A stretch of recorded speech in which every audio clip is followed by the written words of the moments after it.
Welcome everyone to the greatest pre-weekend rugby show of all time.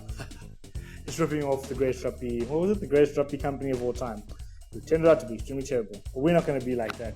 It's no bait and switch here. We're just as good as you pay for. So yeah, thank you everyone for joining us again this week. We're just going to, as usual, preview the weekend's coming games, talk a little bit about a show you can watch in the spare time when games aren't happening because, hey, Premier League's over now. And yeah, look forward to enjoying and engaging with you guys below and letting us know what your thoughts are. So yeah, let's begin with Super Rugby Australia.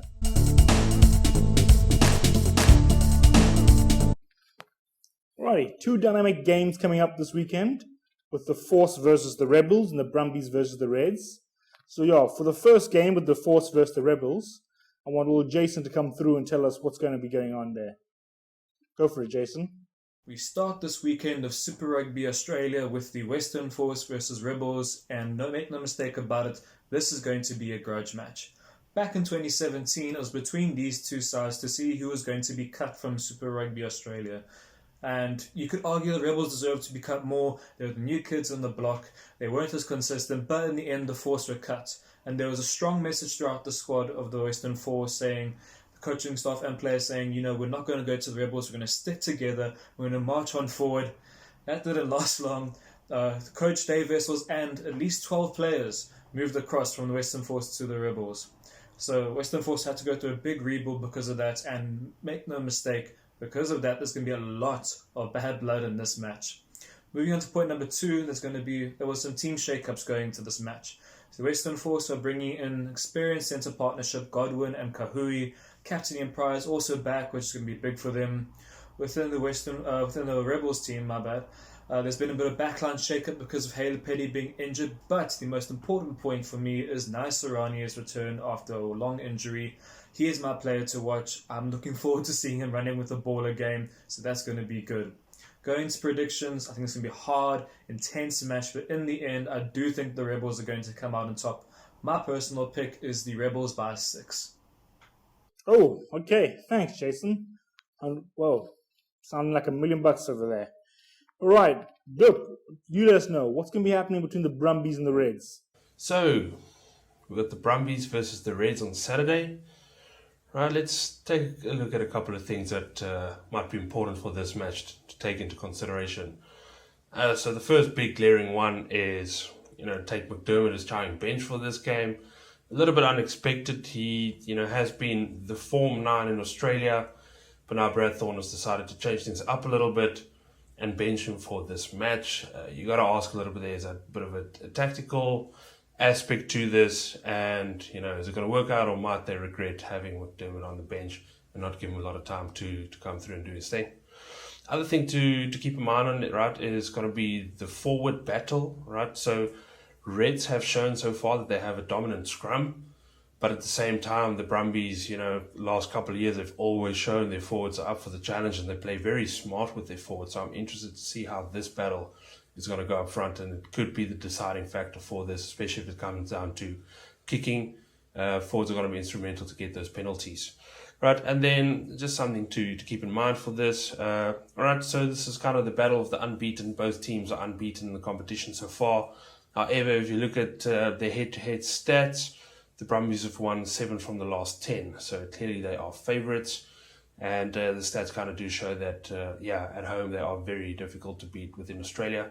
Right, so the bookies have got them winning by 6 for the Brumbies. Rugby Forecast have it at Brumbies by 8. And then Super Brew Insights going for Brumbies by 16. So a bit of a spread between those predictions. I'm thinking Brumbies by 6. Before I even looked at this, I was thinking Brumbies by 6. So that's what I'm going to go for. Keen to see a proper top of the table Australian match. Alrighty, thank you, bro. Alright, now let's move on to the favorite Super Rugby, the one that doesn't put you to sleep, Super Rugby New Zealand.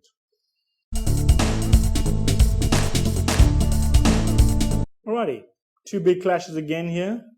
I mean, every clash is big in New Zealand. Players are really complaining about the wear and tear of just how physical it is, because it's almost test level. It's probably why they want to play Australian teams. At least they'll get a chance to rest once in a while. So yeah, the first game of the weekend is the Crusaders vs Chiefs. Will the Chiefs go 0-8? You tell me, Jason. Big clash this weekend between the Crusaders and the Chiefs, and both sides have a point to prove. The Chiefs need to prove that they can win a match and they can end this losing streak that has become meme worthy at this point. The Crusaders need to prove that they are still the big boys of New Zealand rugby, despite finally having that ridiculous winning streak at home ended last weekend. Going to this match, the Crusaders are going to be having a relatively inexperienced pack. Joe Moody is out because of a family bereavement. Our thoughts go out to him. Douglas is injured, so we have Havili coming in on the flank and Bauer coming in at prop. Two guys who aren't that experienced. So will that give the Chiefs the edge to actually dominate a bit in the set piece and get themselves on the front foot? Time will tell.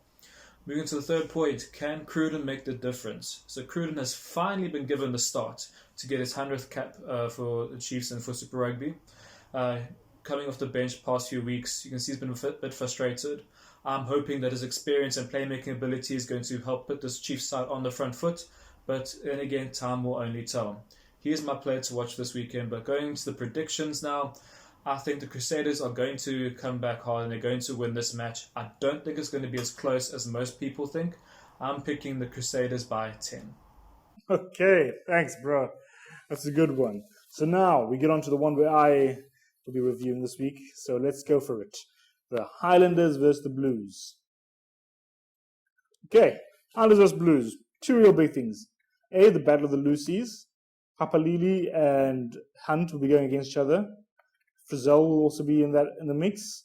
Kira Ione will be in the mix. So the Lucies are vital to this game. So whoever gets supremacy in that area will win this game, in my view. Especially with the backlines that both teams have. But I really believe the Lucies are going to be key. Particularly Papalili. He's just really on form right now. I think this is then another chance for him to further stake his claim as one of the open side, one of the top fetchers. Because, hey, right now Sam Cane's playing terribly. He's going to be captain. And number two, this is essentially the last chance to stay in the tournament. If whichever team loses, basically is out the running at this point. Unless the Crusaders really just stink coming back for the rest of the season. Unless the Chiefs somehow beat the Crusaders. Oh, possible. But not going to happen. This is the last chance saloon for both teams. So the win is vital. So I think most teams are obviously going to throw this in the kitchen sink at each other. But ultimately, the Blues should win this by 6. With a little try at the end from Bodie Barrett. So yeah, now let's move on to what to watch this weekend. Now, this weekend, I'm highly advocating you watch the show What We Do in the Shadows. Now, it comes from the movie, which was directed by Taika Waititi, the director of Thor Ragnarok. It's an amazing movie. He's one of my favorite directors. And so they made a TV show based on it, based on vampires. It is an amazing show to watch. It got 1 nomination for writing in the Emmys, which is a travesty because of the great acting that they have. But yeah, I highly recommend you go and watch the show. Right. Thank you, everyone, for joining us this weekend. Really wonderful to have you guys. I hope that as you watch this, you're enjoying your brew of choice, whether it be tea, coffee. I'm not sure what else you're allowed in the world. So enjoy yourselves. Have a bottomless weekend with your bottomless friends and enjoy every moment of rugby this weekend. Cheers, guys.